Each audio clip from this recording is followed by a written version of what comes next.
ആണ്ടവരുടെ നാമം മഹിമപ്പെടുമാറാകട്ടെ. ആണ്ടവർ നമുക്ക് പിന്നെ ഒരു കർത്തൃ ദിവസം നൽകിയിരിക്കെ നമ്മൾ ആണ്ടവർക്ക് അവതരണത്തിൽ നിന്ന് നമുക്ക് വിസാരിച്ചിടാം. നമ്മൾ ആണ്ടവർ എന്ന നമ്മുടെ പേശത് എന്ന ഇന്ന് നമ്മൾ എപ്പിസോഡ് 155 C4 தான் നമ്മൾ പഠിക്കുന്നത്. 155 C4 അതിൽ നമ്മൾ അത് കൊലോസ്യ ലേഖനം 1:5-6 വാക്യങ്ങൾ ആണ് പഠിക്കാൻ വിസാരിക്കുന്നത്.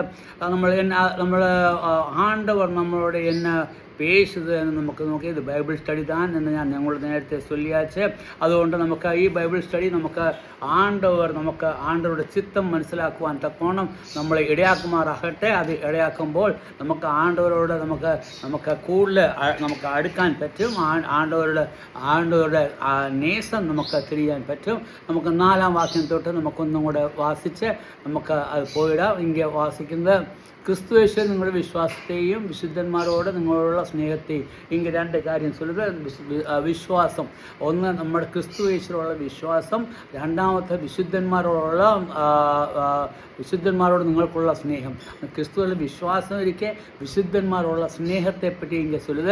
ഞങ്ങൾ കേട്ടിട്ട് നിങ്ങൾ വേണ്ടി പ്രാർത്ഥിക്കുന്നു. ഇങ്ങനെ അപ്പോസ്തലനായ പൗലോസ് എന്നെ ചൊല്ലുക, ഞാൻ നിങ്ങൾക്ക് വേണ്ടി പ്രാർത്ഥിക്കുന്നു, നിങ്ങൾക്ക് ജപം വേണ്ടി ജപിക്കുന്നു. എന്നെ ജപിക്കാൻ കാരണം എന്നെ ജപിക്കാൻ കാരണം നിങ്ങളുടെ വിശ്വാസം പോയി പോകാതിരിക്കാൻ വേണ്ടി, അല്ലെങ്കിൽ നിങ്ങളുടെ സ്നേഹം പോയി പോകാതിരിക്കാൻ വേണ്ടി ശത്രു നിങ്ങളെ കലക്കിക്കളയും. നിങ്ങളെ കർത്താവായ യേശു തന്നെ നമ്മൾ പേശും നമുക്ക് തിരിയും. പത്രോസിനോട് ചൊല്ലി, നിങ്ങളെ കാറ്റ് പാറ്റുന്ന പോലെ പാറ്റാൻ വേണ്ടി ശത്രു നിങ്ങളെ ചോദിച്ചു എന്നാണ് ചൊല്ലുന്നത്. അതായത് നമ്മുടെ വിശ്വാസത്തെ തടസ്സപ്പെടുത്താൻ വേണ്ടി സാത്താൻ ഒരുങ്ങി നിൽക്കുകയാണ്. നമ്മൾ വിശ്വാസത്തിൽ നിന്നും അതിൽ നിന്നും നമുക്ക് പോവാതിരിക്കാൻ വേണ്ടി അപ്പോസ്തലനായ പൗലോസ് എന്നെ பண்ணுவா, അവൻ ജപം பண்ணுവ. എൻ്റെ 2 കാര്യത്തിന് വേണ്ടി, ഒന്ന് നിങ്ങളുടെ വിശ്വാസം പോയി പോവാതിരിക്കാനും നിങ്ങളുടെ സ്നേഹം കുറഞ്ഞു പോകാതിരിക്കാനും. അതുകൊണ്ട് കേട്ടിട്ട് ഞാൻ നിങ്ങൾക്ക് വേണ്ടി പ്രാർത്ഥിക്കുന്നു. നമ്മുടെ കർത്താവായ യേശുക്രിസ്തുവിൻ്റെ പിതാവായ ദൈവത്തിന് സ്തോത്രം. ഇത് നമ്മൾ 5-ാം വാക്യത്തിൽ നമ്മൾ കർത്താവായ യേശുക്രിസ്തുവിൻ്റെ പിതാവ്, അതായത് യേശുക്രിസ്തുവിൻ്റെ പിതാവ് ആരാണ്?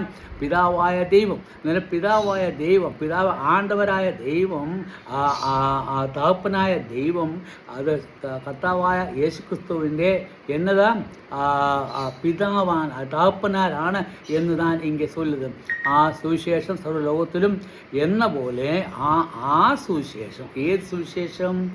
അതായത് യേശുക്രിസ്തു എന്ന പുരുഷൻ തകപ്പനായ ആണ്ടവരുടെ പുത്രനാണെന്നുള്ള സുവിശേഷം. ആ സുവിശേഷം മൂലം താൻ നമ്മൾ രക്ഷിക്കപ്പെട്ട അവൻ പുത്രനായി ഈ ലോകത്തിൽ വന്നത് കൊണ്ട് താൻ നമുക്ക് എന്നാ പറ്റിയാച്ച്? ആണ്ടവരെ നമുക്ക് വിശ്വസിക്കാൻ നമുക്കിടയാച്ച്. ആണ്ടവർ നമുക്ക് വേണ്ടി ഈ ലോകത്തിൽ വന്നിട്ട് എന്നാ പണിയാച്ചേ? അവൻ നമുക്ക് വേണ്ടി പാപപരിഹാരമായി അവൻ നമുക്ക് വേണ്ടി ബലിയായി തീർന്നാച്ച്. എന്തിന്? നമ്മളെ വീണ്ടെടുക്കുവാൻ വേണ്ടി. നമ്മൾ ആരുടെ കയ്യിൽ നിന്ന് വീണ്ടെടുക്കുവാൻ വേണ്ടി? സാത്താൻ്റെ കയ്യിൽ നിന്ന് നമ്മളെ വീണ്ടെടുക്കാൻ, പിശാചിൻ്റെ കയ്യിൽ നിന്നും നമ്മളെ വീണ്ടെടുക്കുവാൻ വേണ്ടി എന്നാ പണിയാച്ച്? നമ്മൾ വാസിക്കുന്നത് എന്നതാണ്? അവൻ 6-ാം വാക്യത്തിൽ ആ സുവിശേഷം താനെങ്കിൽ കാണ്ടവരായ യേശുക്രിസ്തു നമ്മളെ വീണ്ടെടുക്കാൻ വേണ്ടി വന്ന തകപ്പനായവൻ്റെ നമ്മുടെ നേസം നമ്മളെ കാണിക്കുന്ന ആ സുവിശേഷം നമ്മളോട് ചൊല്ലുവാൻ വേണ്ടി, അതായത് ആണ്ടവരായ യേശുക്രിസ്തുവിൻ്റെ നേസം നമ്മളെ കാണിക്കാൻ വേണ്ടി, അവൻ്റെ കൃപയും മഹിമയും നമുക്ക് മഹത്വപ്പെടുവാൻ വേണ്ടി ആ സുവിശേഷം സർവ്വലോകത്തിലും എന്ന പോലെ നിങ്ങളുടെ അടുക്കലും എത്തി. അത് എங்கே വരെ എത്തി എന്ന് ചൊല്ലുന്നത്? സർവ്വലോകത്തിലും, അതായത് ഈ ലോകത്തിൽ എല്ലായിടത്തുമേ ഇപ്പം എത്തിക്കഴിഞ്ഞു. അതായത് അപ്പോസ്തലനായ പൗലോസ് അന്ന് ചൊല്ലുമ്പോൾ അപ്പോസ്തലനായ പൗലോസിന് ലിമിറ്റഡ് ഏരിയയെ തരും. അതായത് അവൻ തന്നെ ചൊല്ലും, ഞാൻ ലോകത്തിൻ്റെ അറ്റം വരെ ചെന്നു. അതായത് അവന് എங்கே വരെ പോകാൻ പറ്റുമോ അങ്ങ് വരെ പോയി. അതായത് ആ സുവിശേഷം അവൻ ചൊല്ലിയാച്ച്. അതായത് ആണ്ടവരായ യേശുക്രിസ്തു നമുക്ക് நமக்கு வேண்டி மரித்தார், நம்முடைய பாவத்திற்கு வேண்டி மரித்தாரே എന്ന് അവൻ ചൊല്ലിയാച്ചു. അത് മാത്രമല്ല, അവൻ താപ്പനായ ആണ്ടവരുടെ പ്രിയപുത്രൻ എന്ന് അവൻ ചൊല്ലിയാച്ചു. അത് മാത്രമല്ല, അവൻ താപ്പനായ പ്രിയപുത്രൻ മാത്രമല്ല, താപ്പനായ ആണ്ടവരുടെ ചിത്തം ചെയ്യുവാൻ വേണ്ടി ഈ ലോകത്തിൽ വന്നു. അവൻ വന്നതിൻ്റെ കാരണം എന്താ? താപ്പനായ ആണ്ടവരുടെ ചിത്തം ചെയ്യാൻ വേണ്ടി. അതായത് താപ്പനായ ആണ്ടവർ നമ്മളെ നേസിച്ചതുകൊണ്ട് നമ്മളെ രക്ഷിക്കാൻ വേണ്ടി അവൻ തന്നെത്താൻ അർപ്പിക്കാൻ വേണ്ടി താപ്പനായ ആണ്ടവർ പുത്രനോട് ചൊല്ലിയത് അത് നിവർത്തിപ്പാൻ വേണ്ടി എന്നെ പറ്റിയാച്ച് ആണ്ടവരായ യേശുക്രിസ്തു ഈ ലോകത്തിൽ വന്നാച്ച്. അവൻ വന്ന് ആ തകപ്പനാരുടെ ഈ ചിത്തം മുഴുവനും നിറവേറ്റിക്കൊണ്ട് അവൻ ഈ ലോകത്തിൽ ഒരു മനുഷ്യ അവതാരം എടുത്ത് ഈ ലോകത്തിൽ വന്നു എന്ന് മറ്റുമല്ല, അവൻ നമുക്ക് വേണ്ടി, നമ്മുടെ പാപങ്ങൾക്ക് വേണ്ടി പാപപരിഹാർത്ഥമായ ബലിയായി തീർന്നു. അവൻ നമുക്ക് വേണ്ടി അവൻ അറുക്കപ്പെട്ടു, അവൻ നമുക്ക് വേണ്ടി കൊല്ലപ്പെട്ടു, അവൻ നമുക്ക് വേണ്ടി രക്തം നമുക്ക് വേണ്ടി ചൊരിഞ്ഞാച്ച്. അത് മറ്റും താൻ അവൻ അവസാനം തൻ്റെ ജീവനെയും കൂടെ നമുക്ക് വേണ്ടി തന്നാച്ച്. എന്നാൽ ഇതെല്ലാം എന്നതാ? ഇതെല്ലാം താൻ സുവിശേഷം താൻ. കാരണം ആണ്ടവർ നമ്മളെ വിലയ്ക്ക് വാങ്ങിയത് ഈ ലോകത്തിലുള്ള പൊന്നും വെള്ളിയും കൊണ്ടല്ല എന്ന് നമ്മൾ വാസിക്കുന്നുണ്ട്. പൊന്നും വെള്ളിയും കൊണ്ടല്ല ആണ്ടവരായ യേശു ക്രിസ്തു നമ്മളെ വിലയ്ക്ക് വാങ്ങിയത് അവൻ്റെ സ്വന്തം ജീവൻ തന്ന്. അതായത് നമ്മൾ യോഹന്നാൻ്റെ സുവിശേഷത്തിൽ നമ്മൾ വാസിക്കുന്നു, ഒരുത്തൻ തൻ്റെ ജീവനെ കൊടുത്താൽ അവന് എങ്ങനെ എപ്പടി അവന് അതിൻ്റെ വില നമുക്ക് മതിക്കാൻ പറ്റും. അതായത് നമ്മുടെ വില അത് വളരെ ഏറിയ വില. നമ്മളെ വീണ്ടെടുക്കുവാൻ വേണ്ടി നമുക്ക് വേണ്ടി അവൻ വില കൊടുത്തത് അവൻ്റെ സ്വന്തം ജീവൻ. ആണ്ടവരായ യേശു ക്രിസ്തു നമുക്ക് വേണ്ടി ജീവൻ തന്നാച്ചേ. അത് ആരുടെ ചിത്തം താൻ? താപ്പനായ ആണ്ടവരുടെ ചിത്തം അനുസരിച്ച് അവൻ നമുക്ക് വേണ്ടി ജീവൻ തന്ന് നമ്മളെ വീണ്ടെടുത്തു. നമ്മളെ സാത്താൻ്റെ പിശാചിൻ്റെ കയ്യിൽ നിന്നും നമ്മളെ വീണ്ടെടുത്തു. പിശാച് അല്ലെങ്കിൽ നമ്മളെ മുറുകി പിടിച്ചിരിക്കുമായിരുന്നു. നമ്മൾ അവനിൽ നിന്നും രക്ഷപ്പെടുവാൻ ഒരു വിധത്തിലും കഴിയാത്ത വണ്ണം നമ്മൾ അവൻ്റെ കൈപ്പിടിയിൽ, അവൻ്റെ കയ്യിൽ നമ്മൾ ഒതുങ്ങിയിരിക്കുമായിരുന്നു.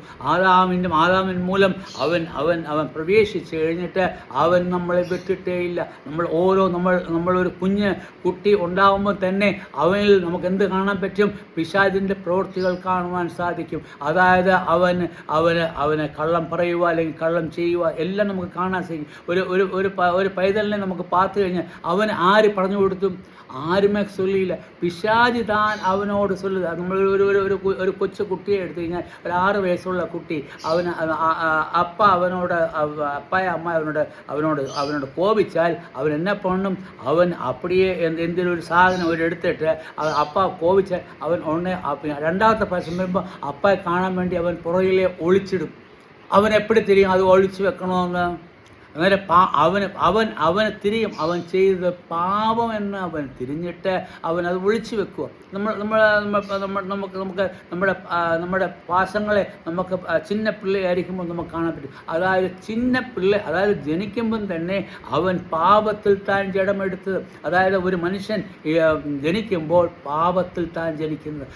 പാപത്തിൽ ജനിക്കുമ്പോൾ അവൻ്റെ പാപം അവനിൽ വളരും. അതായത് അവനുള്ള അരി എന്ന് ചൊല്ലിയാൽ, ബീജം എന്ന് ചൊല്ലിയാൽ, അല്ലെങ്കിൽ സീഡ് എന്ന് ചൊല്ലിയാൽ എന്നതാൻ പാപം. ആ പാപത്തിൽ നാം വളരുന്നതുകൊണ്ട് പാപം താൻ നമ്മൾ ചിന്തിക്കും. എന്നാൽ താപ്പനായ ആണ്ടവർ നമ്മൾ നേസിച്ച മുഖാന്തരം തൻ്റെ പ്രിയപുത്രനെ ഈ ലോകത്തിൽ അയച്ച് അവൻ എന്നെ പണിയാച്ചേ, നമ്മുടെ ഉള്ളിൽ എന്നെ പണിയാച്ചേ. ആണ്ടവരുടെ ആ ബീജം അല്ലെങ്കിൽ ആണ്ടവരുടെ ആ അരി അല്ലെങ്കിൽ വിത നമ്മുടെ ഉള്ളിൽ വിതച്ചാച്ച്. നമ്മുടെ ഉള്ളിൽ അവൻ വിതച്ചാച്ച്. അന്നേരം നമ്മൾ എന്നാ പണ്ണും? ആണ്ടവർക്ക് ചിത്തമായത് നമ്മൾ ചെയ്യും. കാരണം നമ്മളിൽ എന്നാ വിതയിരിക്കുന്നത്? ആണ്ടവരുടെ ആണ്ടവരുടെ വിതയായിരിക്കുമ്പോൾ നമ്മൾ ആണ്ടവർക്ക് ചിത്തം തന്നെ സ്വീകരിക്കുന്നത്. അന്നേരം ഇങ്ങനെ சொல்லுது ആ സുവിശേഷം നമ്മളെ വീണ്ടെടുത്ത ആ സുവിശേഷം സർവ്വലോകത്തിൽ പോലെ നിങ്ങളുടെ അടുക്കലും എത്തി. അത് சொல்லுது ഞാൻ സർവ്വലോകത്തിലും ഞാൻ சொல்லியாச்சு, അത് നിങ്ങളുടെ പക്കത്തിലും എത്തി. അതായത് കൊലുസിനോട് சொல்லுவாണ്, പ്രിയ കൊലുസിയ മക്കളെ അല്ലെ കൊലുസ സഹോദരന്മാരെ, അത് നിങ്ങളോട് சொல்லுது. ഞാൻ എന്നാ சொல்லுது, ആണ്ടവരെ സുവിശേഷം സർവ്വലോകത്തിലും എത്തിയത് മാതിരി നിങ്ങളുടെ പക്കത്തിലും എത്തിയാച്ച്. അതുകൊണ്ട് നിങ്ങൾ വിചാരിക്കണം എന്നതാണ് നിങ്ങൾ ദൈവകൃപയെ യാഥാർത്ഥമായി കേട്ടറിഞ്ഞ് അന്നേരം നിങ്ങൾക്ക് എന്നാ ദൈവത്തിൻ്റെ കൃപയെ യാഥാർത്ഥമായി നിനക്ക് തിരിയും. ആണ്ടവരുടെ കൃപ നമുക്ക് തിരിയണമെന്നുണ്ടെങ്കിൽ ആണ്ടവരുടെ പക്കൽ നമ്മൾ ചെല്ലുമ്പോൾ താൻ നമുക്ക് അത് നമ്മൾ കേട്ടറിഞ്ഞ് നാൾ മുതൽ നിങ്ങൾ ഇടയിൽ എന്ന പോലെ സർവ്വലോകത്തിലും ഫലം കായ്ച്ച് വർദ്ധിച്ചു വരുന്നു. അതുകൊണ്ട് നിങ്ങൾ എന്നെ പണം നിങ്ങൾ ഫലം കായ്ച്ച് അല്ലെങ്കിൽ ആണ്ടവരുടെ ആ വിതയ്ക്ക് അതിനനുസരിച്ച് വളർന്ന് ആ വിതയുടെ ഫലം നമ്മൾ കാണിക്കണം. ഇംഗ്ലീഷിൽ എന്നാ சொல்லுது, which is come unto you, അത് നിങ്ങളുടെ പക്കൽ വന്നാച്ച്. അന്നേരം ആണ്ടവരുടെ സുവിശേഷം നിങ്ങളുടെ അടുത്ത് വന്നാച്ച്. It is in all the world. അത് നിങ്ങളുടെ പക്കത്തിൽ മറ്റുമല്ല വന്ന് ഈ ലോകത്തിൽ എല്ലായിടത്തും വന്നാച്ച്. ഇന്ന് നമ്മൾ பார்க்கணுണ്ടെങ്കിൽ ലോകത്തിൽ ആണ്ടവരുടെ സുവിശേഷം കേൾക്കാത്ത ഒരു ഇടം പോലും ഇല്ല. നമ്മൾ ടി വി ആയാലും പിന്നെ വാട്സപ്പ് ആയാലും അല്ലെങ്കിൽ നമ്മൾ ഫേസ്ബുക്ക് ആണെങ്കിലും അല്ലെങ്കിൽ ട്വിറ്റർ ആണെങ്കിലും എന്നെ നമ്മൾ ഏതിൽ പോയാലും നമുക്ക് ഇൻസ്റ്റാഗ്രാം ആയാലും ഏതിലും കൂടെ ഇപ്പോൾ ആണ്ടവരുടെ വചനം നിങ്ങളുടെ പക്കത്തിൽ വന്നുകൊണ്ടേയിരിക്കുന്നത്. അതുകൊണ്ട് നിങ്ങൾക്ക് എന്നാ പണണം, നിങ്ങൾ അവൻ്റെ ഫലം കായ്ക്കണം. കാരണം നിങ്ങളുടെ വിതയെത്താൻ ആണ്ടവരുടെ വിധ താൻ, അത് ആണ്ടവർ താൻ നിങ്ങളുടെ ഹൃദയത്തിൽ വന്നിരിക്കുന്നത്. അതായത് നമ്മൾ ആണ്ടവരെ നമ്മൾ നേസിക്കുമ്പോൾ, ആണ്ടവരെ നമ്മൾ വിശ്വസിക്കുമ്പോൾ അവൻ്റെ വിധ നമ്മളിൽ വന്നു. അവൻ നമ്മളിൽ ഉള്ളിലിരിക്കെ, അവൻ നമ്മൾ ഇരിക്കുമ്പോൾ അവൻ്റെ ഫലം നമ്മൾ കാണിക്കണം. നമ്മൾ ഫലം കാണിച്ചില്ലെങ്കിൽ എന്നാ പണുക, നിങ്ങൾ ചെയ്യുന്ന തപ്പാണ്. അതുകൊണ്ട് നിങ്ങളുടെ വിധ എഴുതാൻ അത് തന്നെ ഫലം താൻ കാണിക്കണം. Bring forth fruit as it doth also to you. അതേ വിധ നിങ്ങൾക്കും കിട്ടിയിരിക്കെ. അത് ആണ്ടവരുടെ വചനം നിങ്ങളുടെ പക്കത്തിലും വന്നിരിക്കെ, അത് നിങ്ങൾക്ക് കിട്ടിയിരിക്കെ. Since the days you heard of it, ഏത് നേരം നിങ്ങൾ ആണ്ടവരുടെ വചനം കേട്ടാച്ചേ ആ നേരം മുതൽ ആണ്ടവരുടെ ഫലം നിങ്ങളിൽ ഉണ്ടാകണം എന്ന് சொல்லுது. അന്നേരം നമ്മൾ ആണ്ടവരുടെ ഫലം വരുവാൻ കാരണം എന്നതാൻ ആണ്ടവരുടെ വിധ നമ്മളിൽ വിതച്ചാച്ച് അത് നമ്മൾ കേൾക്കുമ്പോൾ അത് വിതയ്ക്കുകയാണ്. അത് കേൾക്കുമ്പോൾ നമുക്ക് എന്നാ പറ്റും, അത് വളർന്ന് അത് ഫലം തരും. നമ്മൾ മേൽക്കുമേൽ വളർന്ന് അവന് ഫലം കൊടുക്കുന്നവരായി തീരണം എന്ന് ചൊല്ലി. I knew the grace of God in truth. അതുമൂലം ആണ്ടവരുടെ കൃപയെപ്പറ്റി, അതിൻ്റെ സത്യത്തെപ്പറ്റി നിങ്ങൾക്ക് തിരിയണമെന്നുണ്ടെങ്കിൽ grace of God in truth നിങ്ങൾക്ക് തിരിയണമെന്നുണ്ടെങ്കിൽ ഇതെല്ലാം നമ്മൾ കേൾക്കുമ്പോൾ നമുക്ക് എന്നെ തിരിയും. ആണ്ടവരുടെ കൃപ, ആണ്ടവരുടെ നേസം, ആണ്ടവരുടെ മഹിമ നമുക്ക് തിരിയും. അന്നേരം അവനിൽ നമ്മൾ വിസാരിക്കുമ്പോൾ, അവനെ നമ്മൾ പഠിക്കുമ്പോൾ, അവൻ്റെ വചനം നമ്മളിൽ ഇരിക്കുമ്പോൾ, അവൻ്റെ ഫലം നമ്മൾ കായ്ക്കുമ്പോൾ നമുക്ക് വിശ്വാസം വന്നിടും. അതാണ് ആദ്യം ചൊല്ലുന്നത്, വിശ്വാസം വന്നിടും, നമുക്ക് സ്നേഹം വന്നിടും, നമുക്ക് അന്യോന്യം സ്നേഹം നമുക്ക് വന്നിടും. ആ ഫലം നിങ്ങൾ പോവാതിരിപ്പാൻ നമ്മൾ നേരത്തെ വാസിച്ചു എന്നതാ. അതിനു വേണ്ടി പൗലോസ് അവർക്ക് വേണ്ടി ജപം പണ്ടുകയെന്ന് കാരണം പിശാച് നമ്മളെ തെറ്റിക്കാൻ വേണ്ടി അവൻ വില ചെയ്തുകൊണ്ടേയിരിക്കും. എൻ്റെ സമയം എങ്കിൽ മുടിഞ്ഞാച്ച് ആണ്ടോടെ നാം മെയിൻപ്പെടുമാറാട്ടെ. ആണ്ടോർ നിങ്ങളെ മഹിഴ്വും നിങ്ങൾക്ക് ആണ്ടോടെ മഹിഴ്ച നിങ്ങൾക്ക് വന്നിരിക്കട്ടെ. ആമീൻ.